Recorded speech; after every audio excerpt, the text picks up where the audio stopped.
Well, here with us today is Dr. Elliot Justin, an emergency medicine specialist, and he's a health tech consultant in urology, cardiovascular disease, and diabetes. He is also the CEO and founder of FirmTech, a pioneering company in the rapidly growing sex tech industry.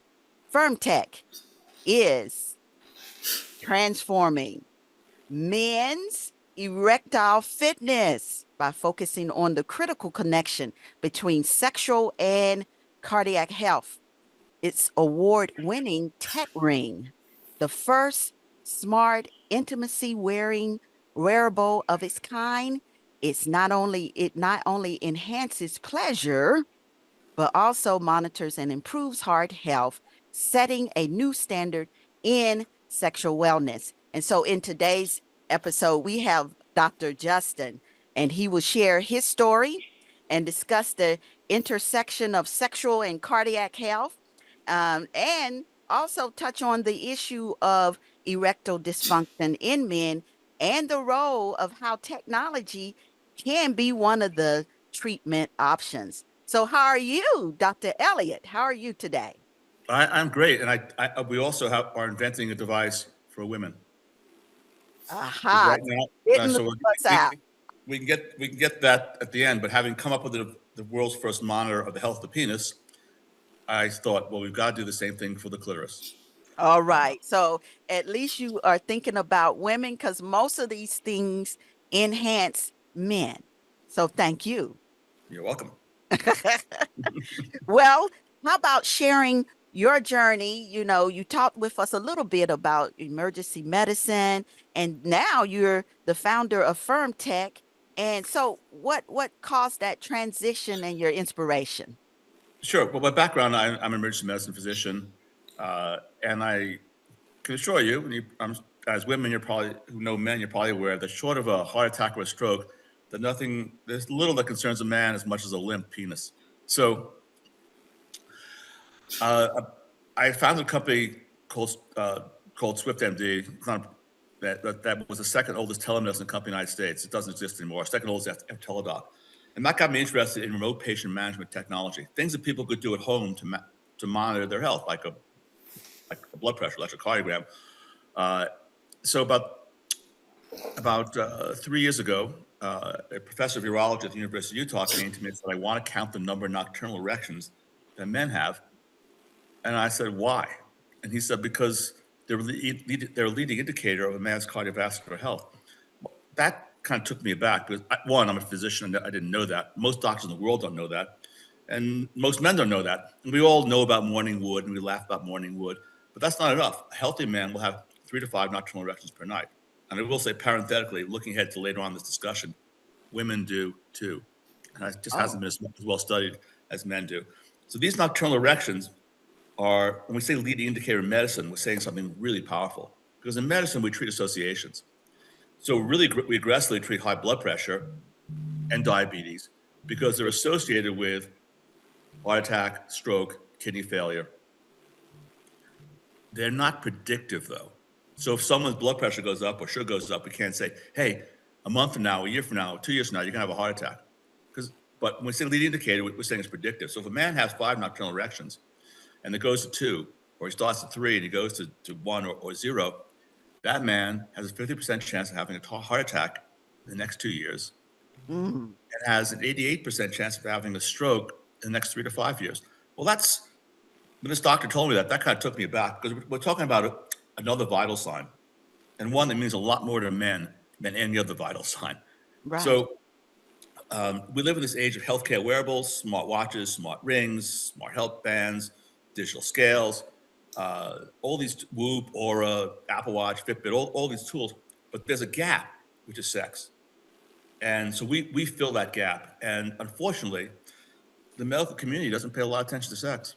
I mean, I'm 71 years old. I've never had a doctor ask me, warn me about the sexual side effects of medication, nor has my wife, who's 70 years old, has ever had a gynecologist or intern say, "Hey, this medication could do X to you." We doctors prescribe 2 classes of medications that really interfere with both men and women's sexual health, and those are blood pressure pills Mhm. which have side effects that impact our sexual performance. And antidepressants, the SRA antidepressants are killers of pleasure. Men and women might need these things acutely if they're depressed, but to keep these people out, my perspective, keep people on these things long term, especially people who have sexual dysfunction, is stupid. So why is this? Why are doctors not paying attention to this? Well, two reasons. One, I mean, culturally, we're inhibited about these things, especially men. Men more so than women, and also there's no money in it. So right Mm. now, we get the health care that people can be billed for. All the healthcare is coming off those damn machines. Electronic. I mean, I'm old. You ladies are a little younger than me, but we remember when doctors spent more time with people, asked a lot of questions, and wrote things down on paper. Today, it's all the health record, Epic, Cerner, Allscripts, these tools, health records. They tell doctors what to ask. Mm. So if all three look, all three of us in this call, we're different ages, different genders, different races. We But if we all went, but the doctors would treat us as if we're all the same. And Mhm. that's dumb. So if we went to a doctor right now, all three of us, Virginia, Vicki, Elliot, and said, hey, you know what? I've noticed when I walk up a flight of steps, my pulse is irregular and really strong. And with them, so we went to our doctor, and the doctor said, yeah, pulse feels funny. Go, that flight of steps outside my office? Go up that flight of steps and come back to my office. And then the doctor put his hand on our wrist and said, yeah, Vicky and Virginia, your pulse is irregular and it's kind of strong. I think you have high blood pressure and cardiac arrhythmia. Take these 2 pills and come back in 3 months. We would think, WTF, this is 1900. Hey, doctor, you got a blood pressure cuff in the office? They have like a cardiogram machine. You're going to get some blood tests. I mean, I'm not happy with just take 3 pills and come back in 3 months. But that's where we are when doctors are treating sexual dysfunction or sexual issues, and it's wrong. So what do we need? We need a wearable, smart, comfortable, effective wearable. They'll give people the vital signs of their sexual health, and we've done that for men, and we intend to do that for women. Okay, when you say wearables, what does that mean? The wearables for men to wear? Sure. Well, this doctor, when he came to me, he's not my chief medical officer, Dr. Hotelling, and he said, I want to count the number of nocturnal erections. I thought, why limit ourselves to nocturnal erections? I mean, men care more about what's going on when they're having sex than what's going on overnight. Let's embed sensors into a cock ring. Now, this doctor was what I call a cock ring virgin. I'm not. I'm fortunate to be married to someone who's always thinks that sex toys are fun. Now, cock rings for us were like a novelty. They pinch you uncomfortable. You buy one at the sex toy store, you get rid of it. Never. It's not like a vibrator. It's not very effective. So when he came to me and I said, let's embed, I thought let's embed sensors, and I'm calling it a cock ring because that's what people popularly call it. Do you know what doctors call a cock ring? Urologists call it a cock ring? Either of you? They No. call it a penile constriction band. Now, what guy who has trouble with erections wants to put a constriction band? My thought was, let's embed sensors into I prefer to call them erection rings. That's what I'll call it for this call, into an erection ring, because and in order to do that, we had to sort of reinvent what had been a sex toy and turn it into a medical device and an enhancer of pleasure. That meant that we had to change the material. Erection rings and things by sex toys, they made a hard silicone. It's like an O, and it chokes off the circulation to the penis. A man has to have an erection in order for it to work. Blood goes in, and then this goes on and chokes it off. Well, they're uncomfortable. After 20, 30 minutes, they compromise the circulation, and for men with hypertension and diabetes, are actually can be dangerous. So my thought was, let's change the material. Let's make the ring out of an elastomer. And the idea came to me. The 2 ideas for the material. I'll show it to you. It's stretchy. It's soft. So my wife had a stress ball on her desk, and I thought, that's an elastomer as opposed to silicone. Why don't we make an erection ring out of an elastomer? So it allows the arterial blood to go in, but only constrains the venous return. Think like a bathtub that's 75 to 8% plug, so that the blood can still get out. So you're not cutting off the circulation. So it'll be worn for a longer period of time. It can be put on when a man is flaccid. And then the next thought was make it easy on, easy off. So it opens and closes with a hook. So I would say a lot of heterosexual sex and committed relationships starts when a guy is scratching his wife or girlfriend's back when she takes a bra off at night because they're uncomfortable, because they've got that silicone band in the back and it's itchy. So I was scratching my wife's back, which is kind of like foreplay in our household, and I saw on the floor her bra. And I thought, duh, a bra is a ring. Women don't put on bras over their head. It's a ring that opens and closes with a hook. Let's make an erection ring. There it is. That opens and closes with a hook. Now I'm in good health. I'm 71 years old. I can look down. I can see myself. By the way, I'm dressed right now. But I can look. But most men my age, as you know, and a lot of men younger than me, they look down and they see belly. Right. So putting a ring on could be a challenge for them. So we've accomplished two things. One, if men wear the ring overnight, we count the number of nocturnal erections they have. We've had 2 men get cardiac catheterizations because their numbers were no good. And I'll show you, we've documented 45,000 erections. We have the largest database of, we can tell people by age how well is a normal person your age doing, or someone who has ED, or someone who doesn't have ED. So we count the nocturnal erections at night. We also measure how hard they are and how long they last, because the nocturnal erections also occur during REM sleep, during quality sleep. So if you're not having these things, if you're not having an erection at night, you're not even getting good sleep. So actually, it becomes sort of a monitor of the quality of sleep as well. It can also be worn during sex. Worn during sex, we measure the hardness of erections, and we measure how long they last. Well, this is, there's a gamification competitive part of this that guys can get into, but the value of medically is men and their doctors can now determine the impact of diseases, diabetes, hypertension that are real pandemics. This is something that comes and goes with the season. Diabetes and hypertension affect 65% of the adult population, maybe more. And it's not a lot of people have both. So you can measure the impact of that upon your sexual health. You can measure the impact of medications and start to titrate the dosages. Jesus, antidepressant I'm taking, is the dose too high? Can I cut back on the dose? Will I perform better? Will I be happier sexually? Men can measure the impact of supplements, diet, exercise, relationships, alcohol, recreational drugs. All these things have an impact on someone's sexual performance, and they now can be quantified.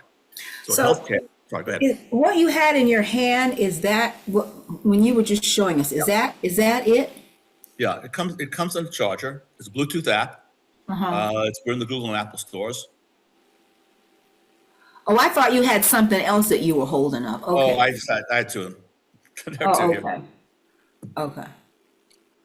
And Then you had something else that looked like pliers, or not pliers. Okay.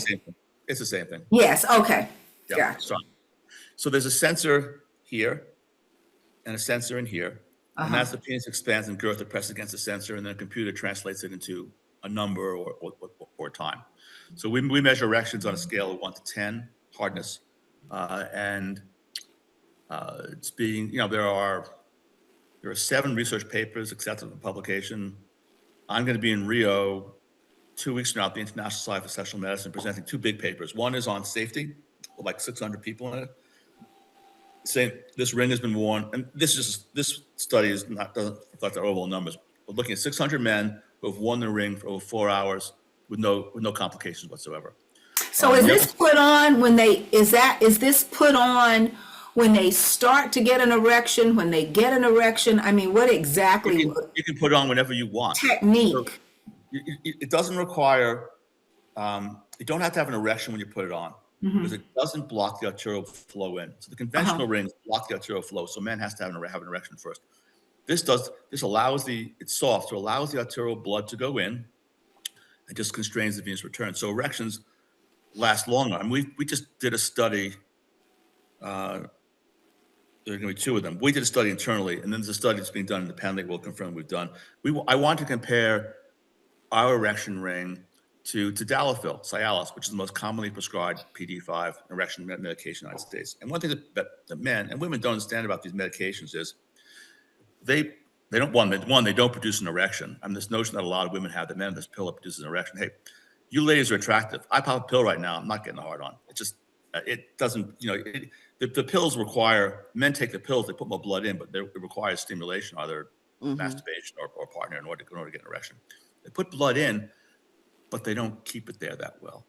And most men's problem is not getting blood in, it's keeping there. So what the electronic health record should be telling a man's doctor or urologist is ask this one question about erectile dysfunction. Is your problem that you can't attain an erection, you can't get it up? If you can't get it up, you got a big problem. You need a cardiologist, you need a urologist. You have a major cardiovascular or urological problem, medication side effect, you need a problem. Most men's problem is they get an erection, they lose it. And that can be due to a variety of issues. Performance anxiety being the most common one, medications, alcohol, recreational drugs, things of that nature, et cetera. But age does it. This is something the guys got to get into their head. When I was 13 years old, I could hold a girl's hand and get a hard on for 2 hours just holding a hand. It doesn't happen at age 71. I'm happily married for 36 years, but I'll lose my erection faster for a variety of reasons. And it's what's been interesting to me talking to my patients, also talking to customers, is people want to talk about this, but they find it hard communicating to their partners what the issues are.